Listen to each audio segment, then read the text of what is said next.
அனைவருக்கும் வணக்கம். அனைத்து ஊழியர்கள் மற்றும் பென்ஷன்தாரர்களுக்கு ஒரு மிகவும் முக்கியமான செய்தி. அதாவது இனி பணத்தையும் வேலையும் ஒன்றாக சேர்த்து மாற்றிக்கொள்ளலாம் அப்படிங்கிற ஒரு பிஎஃப் விதியில மிகப்பெரிய மாற்றத்தை கொண்டு வந்திருக்காங்க. அது என்ன மாற்றம், எப்போ இருந்து அமல்படுத்தப்பட்டிருக்கு அப்படிங்கிற முழு விவரத்தையும் இந்த வீடியோவில் பார்க்க போறோம். ரொம்ப ஒரு முக்கியமான வீடியோ. ஸோ ஸ்கிப் பண்ணாமல் கடைசி வரைக்கும் பாருங்க. நம்ம சேனலையும் சப்ஸ்கிரைப் பண்ணாதவங்க பண்ணி வச்சுங்க. நம்ம சேனலில் சென்ட்ரல் மற்றும் ஸ்டேட் கவர்மெண்ட் சம்பந்தமான ஆல் அப்டேட்ஸ் போட்டுருவோம். அது மட்டும் இல்லாமல் பென்ஷன் சம்பந்தப்பட்ட முக்கியமான அப்டேட்ஸும் இருக்கும்.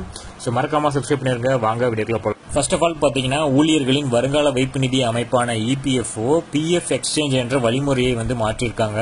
இப்பொழுது ஊழியர்கள் தங்கள் முதலாளிகளின் ஒப்புதல் இல்லாமல் தங்கள் பிஎஃப் கணக்கை ஆன்லைனில் மாற்றிக்கொள்ளலாம். வேலைகளை மாற்றும் ஊழியர்களுக்கு இந்த புதிய வழிமுறை ஒரு மிகவும் உதவியா இருக்கும். இதன் மூலம் ஊழியர்கள் இப்பொழுது பிஎஃப் போர்ட்டல், அதாவது இபிஎஃப்ஓ போர்ட்டல்ல தங்களது தனிப்பட்ட தகவல்களை புதுப்பித்துக் கொள்ள முடியும்.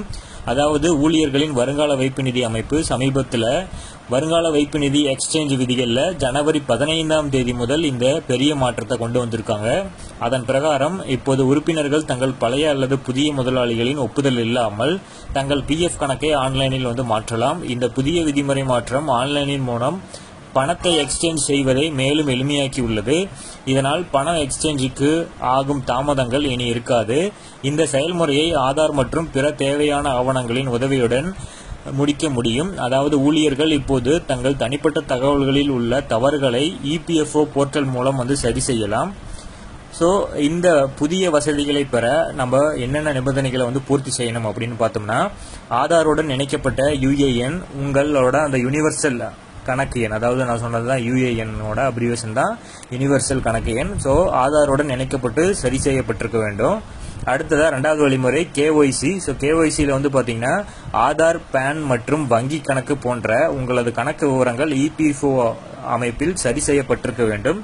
ஸோ இபிஎஃப்ஓ கணக்கு அப்படின்னா, அதாவது உங்கள் பழைய மற்றும் புதிய பிஎஃப் கணக்குகள் இரண்டும் இபிஎஃப்ஓவால் நிர்வகிக்கப்பட வேண்டும். இது ரொம்ப முக்கியம். அடுத்தது தேதி பார்த்தோம்னா, உங்கள் பழைய நிறுவனத்தில் உள்ள முந்தைய முதலாளி பதிவின் கடைசி தேதி இபிஎஃப்ஓ போர்ட்டலில் புதுப்பிக்கப்பட வேண்டும். ஸோ இதை ஆன்லைனில் பரிமாற்றம் செய்வது எப்படி, ஒன்னுலேருந்து ஒன்றுக்கு எக்ஸ்சேஞ்ச் பண்றது எப்படிங்கிறத பார்த்தோம்னா, இபிஎஃப்ஓ உறுப்பினர் போர்ட்டலுக்கு சென்று அதில் யுஏஎன் மற்றும் பாஸ்வேர்டு கடவுச்சொல்லை நம்ம உள்ளீடு செய்யணும். இதன் பிறகு ஆன்லைன் சர்வீஸ் அந்த லிங்கை கிளிக் செய்யணும். அப்புறம் இபிஎஃப்ஓ அக்கௌண்ட், அதுல டிரான்ஸ்ஃபர் ரிக்வெஸ்ட்னு இருக்கும், அந்த விருப்பத்தை கிளிக் செய்யணும். இதற்கு பிறகு ஏற்கனவே உள்ள பிஎஃப் கணக்கு தொடர்பான விவரங்களை தனிப்பட்ட விவரங்களுடன் சரிபார்க்கவும். அடுத்ததா பிஎஃப் கணக்கின் விவரங்களை சரிபார்த்த பிறகு கடைசியில பிஎஃப் கணக்கு விவரங்களின் விருப்பத்தை கிளிக் செய்யவும். படிவத்தை சரிபார்க்க உங்களது முந்தைய முதலாளி அல்லது தற்போதைய முதலாளியை தேர்ந்தெடுக்கவும்.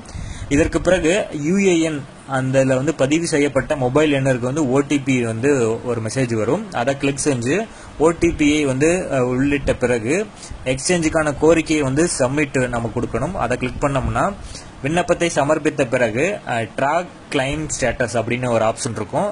அதை நம்ம அந்த பரிமாற்ற கோரிக்கையின் நிலையினை நம்ம அதனால கண்காணிக்க முடியும்.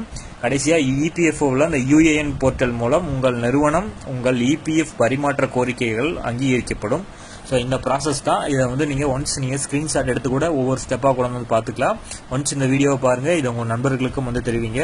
உங்களோட கூட பணியாற்றக்கூடிய சக ஊழியர்களுக்கும் தெரிவிச்சு அவங்களுக்கும் பயனடைய மாதிரி பண்ணுங்க. ஸோ மறக்காம நம்ம சேனலையும் சப்ஸ்கிரைப் பண்ணி வச்சுக்க. நம்ம சேனலில் இபிஎஃப்ஓ சம்பந்தப்பட்ட முக்கியமான அறிவிப்புகள்